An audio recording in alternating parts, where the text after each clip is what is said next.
As always, welcome back. Great to have you back at TIFF, and Thank you. Congratulations on this. What a different, unique story, unique love story. Thank you. Where did the idea even come from? It was like, it's weird because I was working on a script that was more rational between different parallel stories about love and eroticism and desire that happened in America, in Northern Africa, and in India.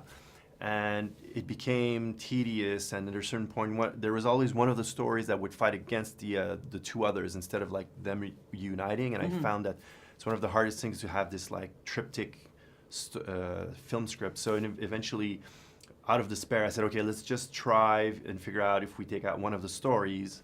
And then that came, and then it was still too rational. So I kind of went back to some technique that I used to adhere to in the past, which was just like, let the images come in a trance, half asleep state and see what comes out of it. And then the idea of an intimate relationship between two characters in a really like a distant backdrop, social, geopolitical backdrop, came to mind. Yeah. And with this interface that kind of ties them together, that's when that little robot came to be. Right. It's so cool. It's such a cool idea. It's kind of like, I don't know, is it a different kind of Tinder?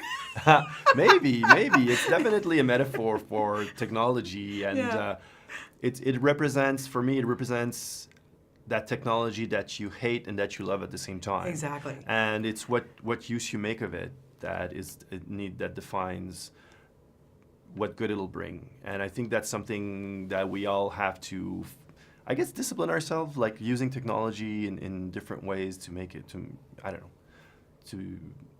so that it doesn't become an enemy in our lives, right. So that it brings us closer instead of taking us apart. Yeah, I so agree with you. It's so true. Tell me about the casting for this, because it's such a unique story, because here you have, one guy on one side of the world and the girl on the other side of the world, but yet it's still a love story, and they're not working together. Tell me a little bit about how you chose the casting, first of all. So we had different casting directors. One in North America, one in France, Mathilde Snodgrass. She did an amazing scouting of the new talent for bringing us Lena to the forefront.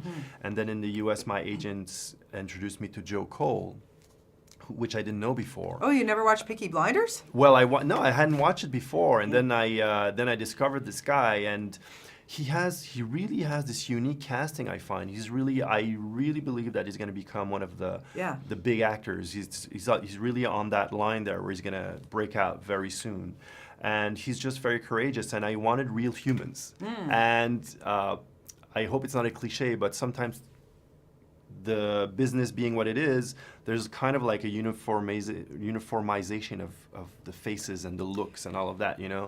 So that's why I love these two actors, because they're unique and they have their own life, I guess. How challenging was that to direct a love story that way? It was one of the most difficult stories to craft ahead of time, because I knew that it had to be in the detail. It had to be solved in the details. For example, I just give you a boring example. Okay, but I'm sure you it's not. you have the hexapods that are looking up, and then you have her talking to that hexapod, and then it was annoying me that his screen was looking down. So then, when you have his close-ups, if he's looking down and the hexapod's looking up, you're not having kind of like he's looking through the hexapod. So we devised that his main screen would be on top of his head instead of below his head. Right. So it's like a small detail, but it changes everything. Then you would have like one character looking through the eyes of the hexapod instead of two characters that are confusing. So this is just an example of all of the eye lines, thinking about all of the editing, how we had to make sure that it felt like they were next to each other. Yeah. Any technical difficulties with the drone? Because, that's a robot, right? Like that, no, you can't assess what's going to happen there. One of the funniest stories is I didn't want to, of course, the natural way would be to be the credible way would be to have an airplane drone, which is a technology that exists. Sure. These drones don't, these hexapods don't exist. But they're just cooler and more, there's more proximity and more life. It's like an homage to C-3PO and R2-D2 in Star Wars in the desert, right? Exactly, yeah. So I Googled coolest hexapods in the world. And the coolest ones were in Portland. Oh, neat. Okay, of all So places. we emailed, exactly. Yeah. So we emailed this real robot genius, but that did these DIY robots in his basement, and we flew to Portland, and he designed the robots. It was really complicated to import those in Morocco because they look like weapons. Yeah.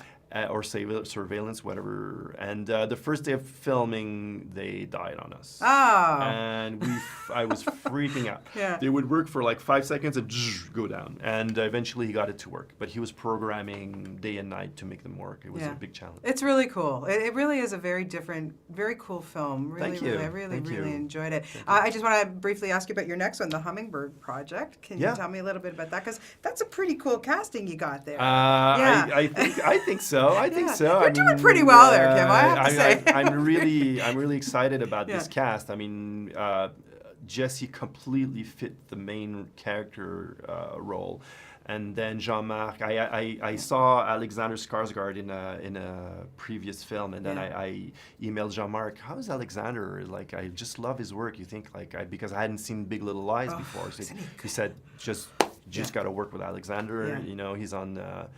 he's kind of like in a he's on a new way, I guess. He's like doing different roles, Absolutely. more character-driven roles.